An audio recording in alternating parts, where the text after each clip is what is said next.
Ahora sí, chicos, ¿cómo están? Muy buenas tardes. No sé si me escuchan bien. ¿Se escucha bien, chicos? Sí, sí, Sí, solo que se Ah, ya, escucha perfecto. Estaban con taladrados. problemas de sí, conexión. se escucha, Perfecto. se Muchas escucha gracias, chicos. la sierra. Lo que vamos a hacer el día de hoy, vamos a empezar con el tema de transmisiones flexibles y vamos a ver en este caso lo que es el tema de cadenas, ¿ya? De alguna manera, sistemas de transmisión en teoría, o sea, la parte de teoría, ya sean elementos de máquinas o diseño de elementos, creo que se llama la materia, han debido ver ya un poco de la teoría. De todas maneras, vamos a refrescar un poco la memoria, ¿ya? En realidad, miren, cuando nosotros hablamos de cadenas, cadenas tenemos de distintos tipos, ¿no? Vienen las cadenas con rodillos, cadenas sin rodillos, que son las más convencionales, ¿sí? Dentro de las cadenas de rodillo, que es con las que nosotros vamos a trabajar, las partes, componentes que tiene, básicamente son los rodillos, los bujes, por otra parte tenemos los pasadores y las placas. Cuando nosotros hablamos de deterioro, desgaste, generalmente los rodillos son los que absorben más el desgaste, el impacto al momento de trabajar. Por otra parte, el tema de los bujes también sufre algún tipo de desgaste en el sentido del adelgazamiento de las paredes por el mismo trabajo que tiene, ¿no?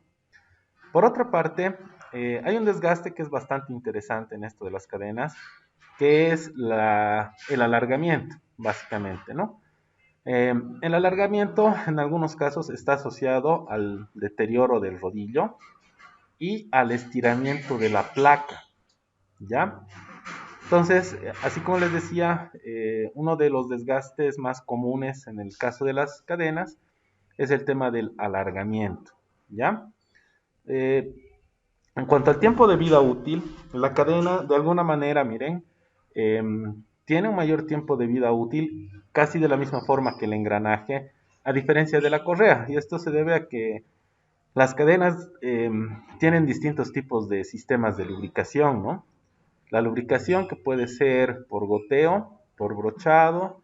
Hay otros que utilizan lo que es el cárter, por salpique se podría decir, así como los engranajes. Y otros que tienen chorros a presión, ¿no? Entonces, generalmente esto depende del tipo de trabajo que está haciendo la cadena, ¿no? Dentro de las partes tenemos lo que es el piñón. En el caso de engranajes era piñón corona. Ahora es piñón catalina, ¿no? El piñón es el de menor diámetro, la catalina es la de mayor diámetro. Y esta línea que estamos viendo segmentada está representando lo que es la cadena, ¿sí? Por otra parte, es importante también reconocer con qué cadena estamos trabajando. Tenemos cadenas que son según el estándar europeo, como estas que estamos viendo acá, y cadenas que son según el estándar americano, como estas que estamos viendo acá.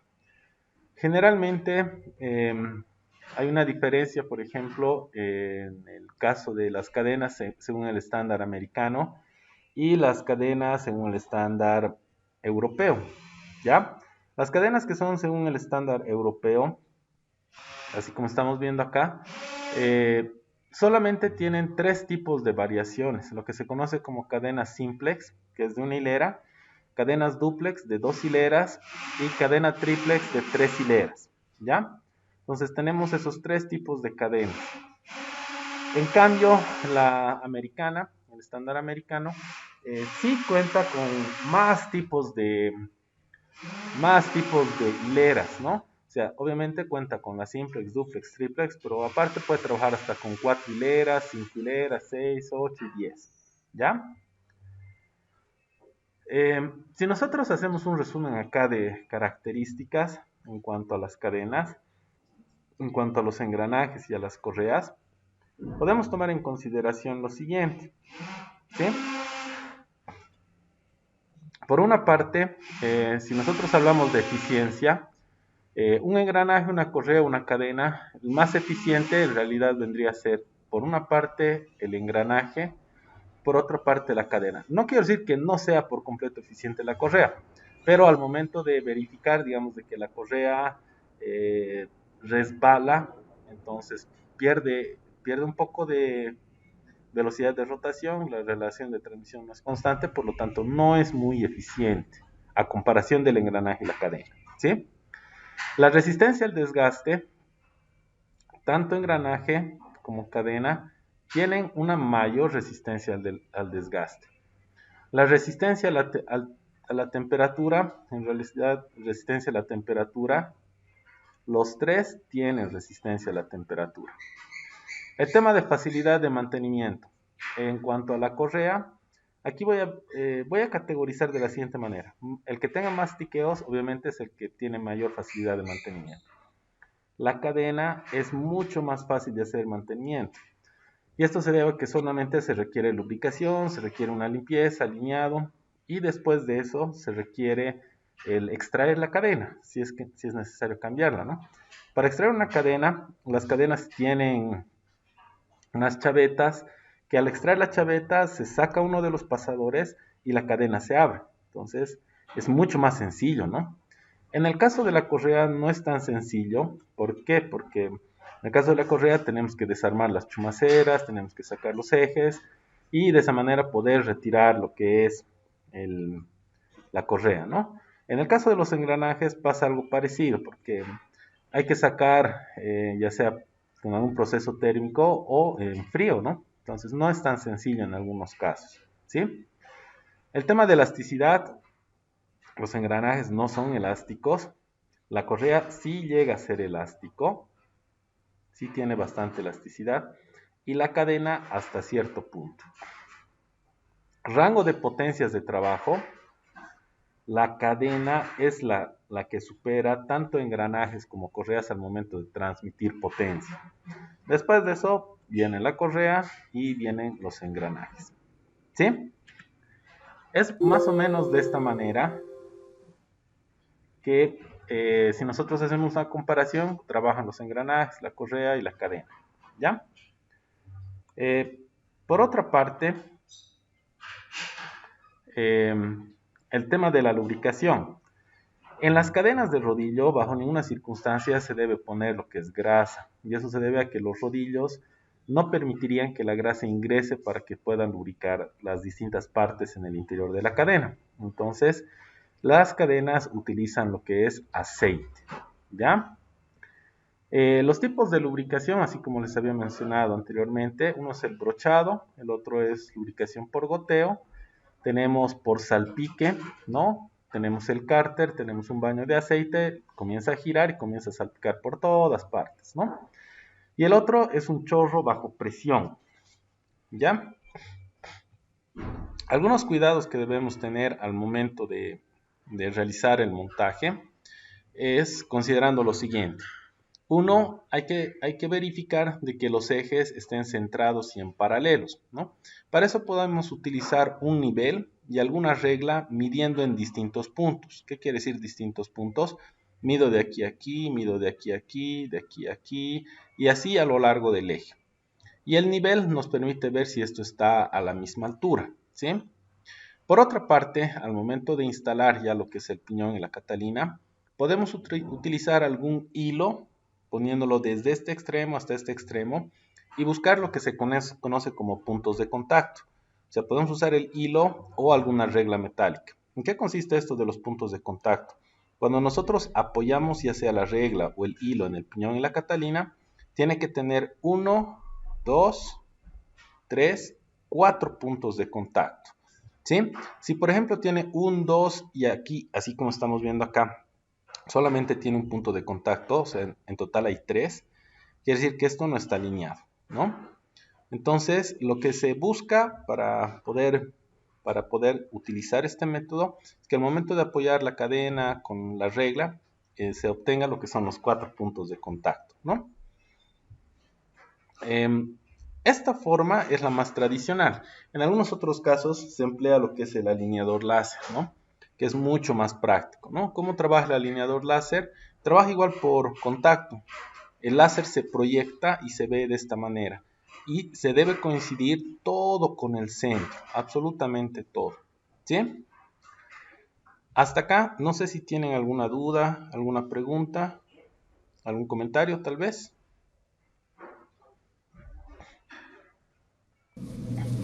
Ninguno hay. Ya, perfecto, muchas gracias. Eh, por otra parte, tenemos ya aquí el tema del tensado, ¿no? Generalmente para las transmisiones hay un lado más tensado que el otro. Siempre trabajan así. Si los dos tuviesen la misma tensión, esto no giraría. Siempre hay un lado más tensado que el otro. ¿Ya? Eh, en este caso, este lado de acá, este ramal, es el que tiene el juego, ¿no? Tiene un poquito de juego. Ahora, ¿qué tanto de juego tiene que tener? Tiene que tener esta distancia de juego. ¿Y cómo se calcula esta distancia de juego? Se calcula en base a lo que se conoce como el span, ¿no?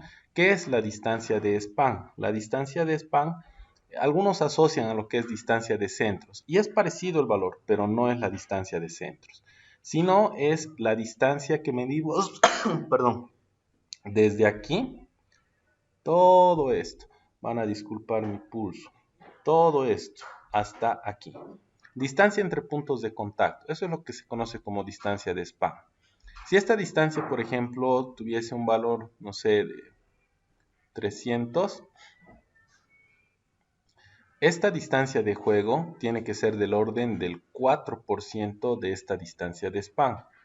Lo que quiere decir, ¿no? El 4% de 300, no sé si estoy mal, prácticamente multiplicar 300 por el 4%, el 4% es 0.04. No sé si estoy mal, creo que llegaría a ser 12 milímetros, ¿no? No sé si estoy mal, si alguien me puede colaborar con el cálculo. 300 por 0.04, debe ser 12 milímetros. ¿Está bien? ¿Alguien ha podido calcular?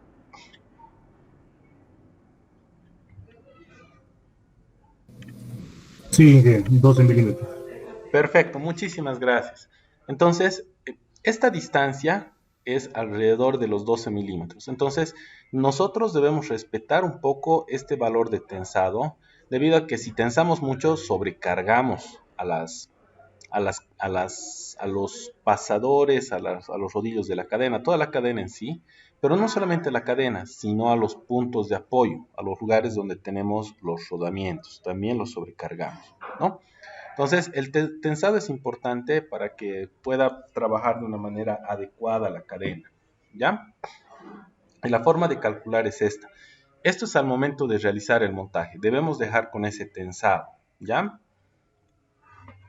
Por otra parte, hay unas condiciones que llegan a ser diferentes.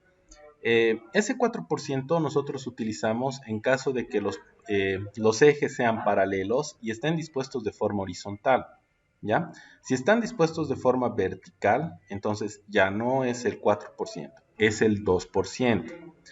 Por otra parte, si la distancia entre centros es mayor a 850 milímetros. Por otra parte, la aplicación está sujeta a cargas pesadas y paradas frecuentes. Otro, cargas reversas y repentinas, ¿no? En ese tipo de situaciones nosotros utilizamos el 2%, ya no el 4%. Quiere decir que va a ser un poco más tensado, ¿sí? Llega a ser un poquito más tensado. Por otra parte, miren acá, al momento de instalar, básicamente el procedimiento que nosotros seguimos, por una parte, es quitar la cadena vieja, limpiar los piñones, comprobar la alineación. Ahí hemos visto el método de la regla, el método del hilo o usando un alineador láser. Verificar los piñones para ver el tema del desgaste. ¿Eso qué quiere decir? Tanto el piñón como la catalina, generalmente en los dientes, cuando estos se desgastan, llegan a tener como una forma de pico del oro, ¿no?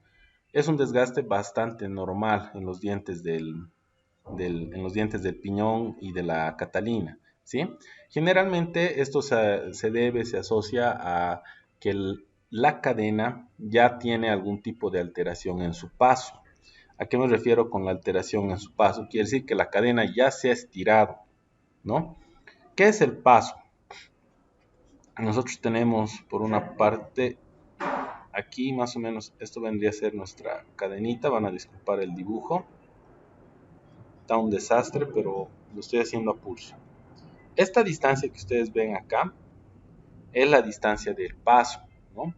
Gracias a esto, esto es lo que se acomoda entre los dientes del piñón, de la catalina. Entonces, si esto llega a variar, ¿qué va a tender a hacer esto? Va a tender a ir al siguiente diente. Entonces va a comenzar a lastimar, a desgastar. Y de esa manera se llega a formar lo que se conoce como pico del loro. Llega a tener una forma de gancho, ¿no?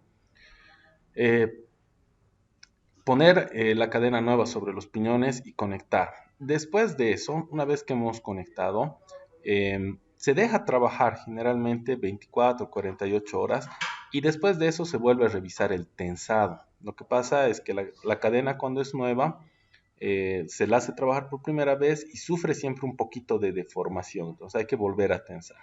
Después de ese segundo tensado ya pueden dejar por un tiempo más prolongado la cadena hasta el siguiente mantenimiento. ¿Sí?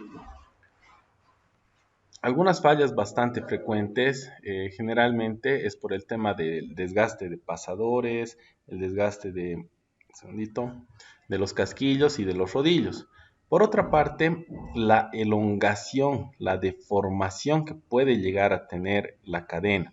Dice, no debe ser mayor al 2 a 3%, ¿sí? Al 2 a 3% del total de la longitud de la cadena. Una longitud de cadena se mide de dos formas. No sé si ustedes alguna vez han visto eso. Una cadena se mide de dos formas. ¿Cómo se mide la cadena?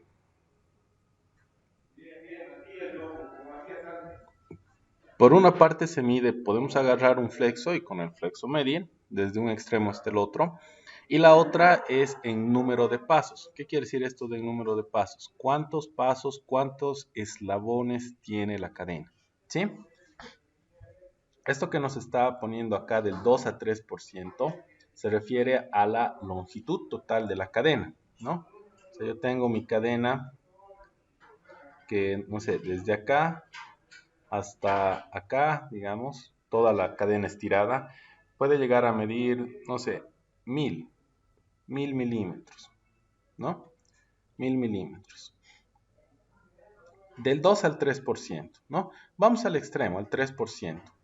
3 por 1000, básicamente, 3% es 0.03 por 1000, es básicamente 30 milímetros, ¿no? Es 30 milímetros. Lo que quiere decir que si yo agarro mi cadena y la mido, tendría que medir aproximadamente de 1000 a 1030 milímetros y no más. Si se extiende hasta un poco más de 1030 milímetros, entonces eso quiere decir que ya debemos de cambiar de cadena, ¿no? Ahora, ¿cómo yo sé este valor de la longitud? ¿No? ¿Cómo sé que este valor que estoy midiendo es real? O sea, me refiero a que yo puedo sacar la cadena ya usada y medir y cometer el error de tomar ese valor. Entonces, en realidad lo que yo tengo que hacer es contar la cantidad de eslabones que tiene la cadena para sacar este valor, ¿no? Entonces, no sé, puede que tenga unos 100 eslabones, ¿sí? Este es un ejemplito. Tiene 100 eslabones. Y el paso de la cadena es un paso que es de 1 pulgada. 1 pulgada es 25, tan horrorosos mis números, 25.4, ¿no? ¿Qué es lo que hacemos? Multiplicamos este 100, que son la cantidad de eslabones, por el paso, que es 25.4. Vamos a tener 254 y 254, 2540. 2540 más o menos, ¿no? Aproximadamente, ¿sí? Gracias. Alguien por ahí me estaba colaborando. Entonces, un segundito, alguien está tocando la puerta. Ahí está. Entonces, en realidad yo debo calcular de esta manera la longitud de mi cadena y de acuerdo a esta longitud debo sacar el 2 a 3% y determinar después de eso midiendo si corresponde o no corresponde ese valor. ¿Ya? De esta manera garantizamos de que la elongación está siempre controlada y no tiene una elongación excesiva que puede incurrir en problemas de desgaste de los dientes de la catalina y del piñón. ¿Ya? Hasta acá, no sé si tienen alguna consulta, alguna pregunta. ¿Desean que algo les repita, tal vez? ¿Está todo claro?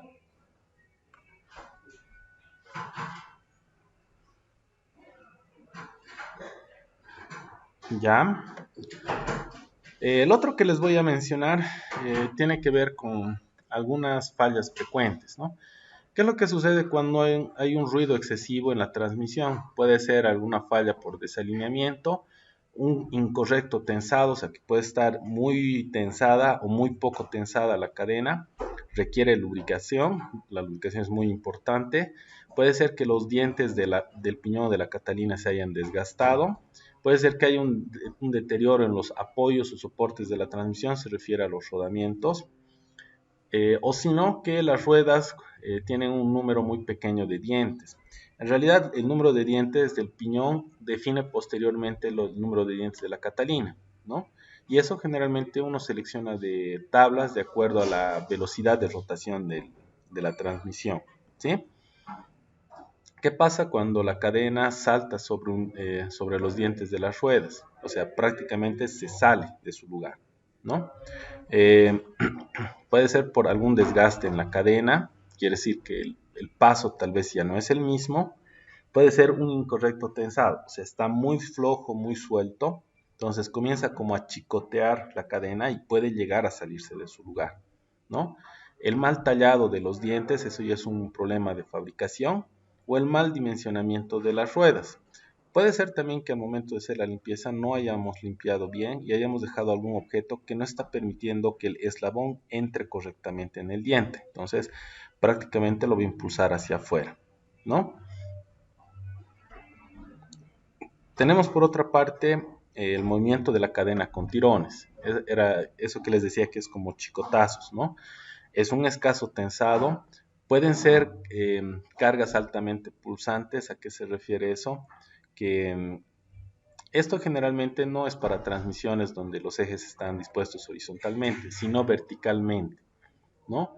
En elementos que se utiliza como de elevación. Los utilizan, por ejemplo, algunas mineras, ¿no?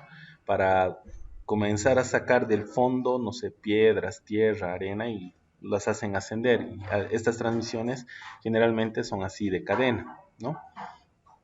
Entonces, en algún momento para y luego tiene que volver a subir. Ahí es donde ocurre esto de las cargas altamente pulsantes, ¿no?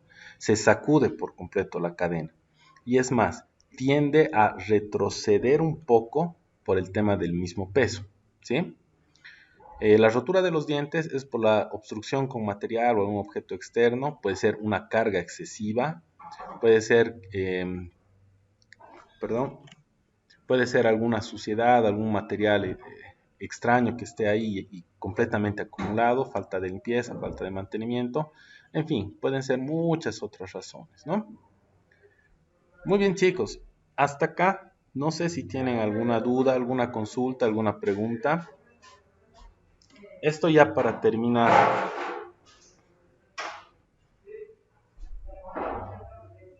Chicos, Todo claro. ya. Perfecto, chicos. Entonces, si no hay más preguntas, hasta acá más o menos ya les voy indicando. Para la siguiente clase voy a habilitar ya un pequeño cuestionario, ¿no? Entonces va a entrar la parte de lubricación, transmisiones rígidas, eso de los mecanismos de falla y desgaste y esta última parte de transmisiones por cadena, ¿ya? Entonces vayan dándole ya una leidita que la siguiente semana les voy a habilitar el cuestionario, ¿sí? Muy bien, chicos, les agradezco mucho la participación el día de hoy y quedamos hasta acá.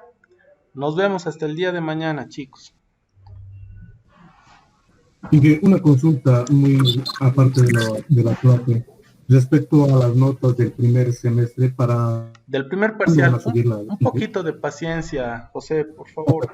Pero hasta más tardar la siguiente semana ya van a tener las calificaciones, en mi caso, de mis materias. ¿Ya? Muy bien, Ike, muchas gracias. Que tenga buen día. Hasta luego. Igualmente, José, que tengan una linda tarde. Nos vemos, chicos, que estén bien.